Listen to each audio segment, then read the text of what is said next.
let's start with why you're doing this in Texas versus and staying in LA or anywhere else. Yeah, so Texas is an interesting place for a few reasons. One is it is its own grid. So these are things that listeners might not know. So Texas is its own grid. There are three grids in the U.S. There's the West, the East, and then there's Texas. So if you're in, my hometown outside of Detroit and you have extra capacity because you have extra solar panels or whatever, you can share that with someone down in Tennessee, right? Because it's all interconnected on the east side of the U.S. and all interconnected on the west side. Texas is not connected to either one of them for the most part, and so you can't share extra when you have extra, and you also can't borrow from your neighbors when you need more. And so that leads to a lot of volatility in pricing and the supply of demand of electricity. That's number one.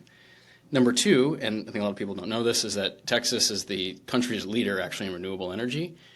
Most people, especially outside of Texas, by the way, myself included before moving here, would think of Texas as like, oh, it's just a bunch of oil and gas, everywhere. There's a lot of oil and gas, but there is actually more solar and more wind than anywhere in the U.S. And so that drives, again, a lot of volatility because you can't choose when the wind's blowing and the sun's shining. And so using batteries to store excess capacity on the grid when it is cheap and then discharge it onto the grid when those sources are not available, when it's not windy or it's nighttime, is very valuable.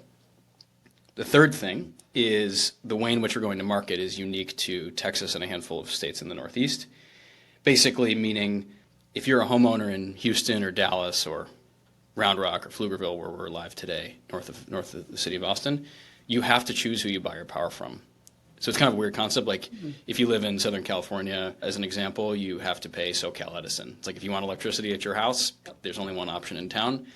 In Texas, there's many options. It's a competitive market. We're one of those options, and that Didn't was what realize allows that. us to monetize the battery. Right. Interesting. So if you were to only ever stay in Texas, I'm assuming that's not the case, but is this still a rather sizable business?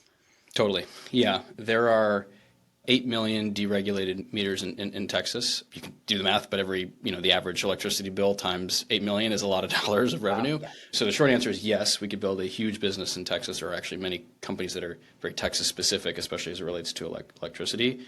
Not necessarily our plan, though. Our plan is to go outside of Texas. I think Texas is kind of this canary in the coal mine for the rest of the U.S., so to speak, in terms of the amount of renewables that are on the grid and the challenges that brings to this sort of stability of the grid.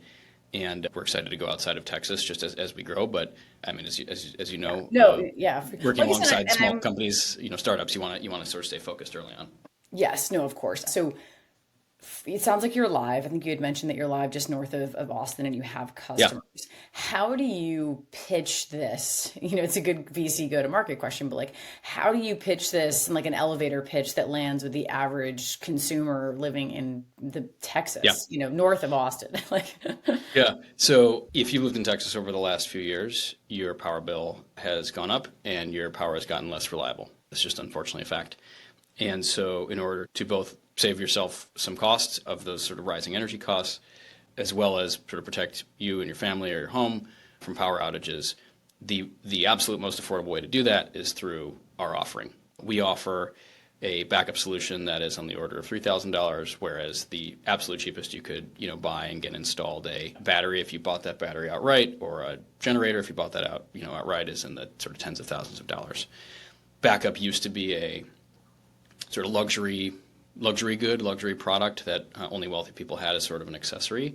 Our pitch to homeowners is that it is no longer the case, and we're able to continue to sort of drive down our costs, and then we'll continue to drive down our what we're offering to consumers. got it, got it. Shifting gears a little bit to just the capex of building a company like this, or maybe even it's like a SpaceX and Andrew. I think the avenue that all of you have taken is like a lot of venture capital. Did you ever consider not taking VC capital, or did you just need such an infusion and you're in the network that it made sense? Yeah, it's a great question. So we can talk about the sort of capitalization in a second, but I think like the sort of underlying the question is like we're building technology, and so I think the new technology, the new innovation on the hardware and the software side, you'd probably agree that is like a sort of looks and feels a little bit like a venture, more Yeah, of a for sure. traditional Yes. venture business. And then in our business, as well as others that are building infrastructure or building like the physical stuff, so they like develop the thing, that's VC. that looks more like VC, and then they like build the thing. And the question is, does the building of the thing, does that make sense for VC?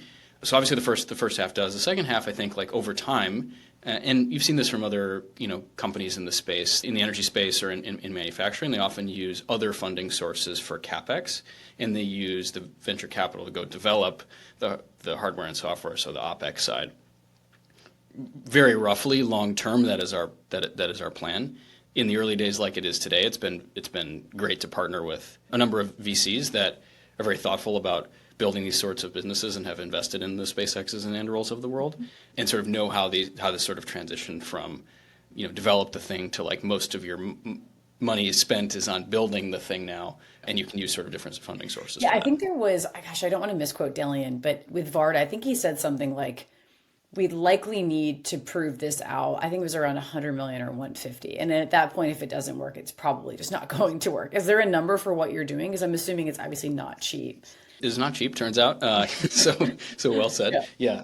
Without giving like explicit specific numbers, I think it's like on that order is roughly correct. It's definitely not zero. And building, I think that there's a number of, by the way, great potential companies to be built that are like 3 people and some laptops, and that's great, and that is a model that is like lowest amount of capital in for relatively high amount of capital out. There's also a version of the world which is like, frankly, most companies in the economy, especially the big ones, where it's like a lot of capital in and like a crazy amount of capital out, right? And so you're kind of thinking about like what is the sort of ratio there, and I think we probably over time will subscribe more to the latter.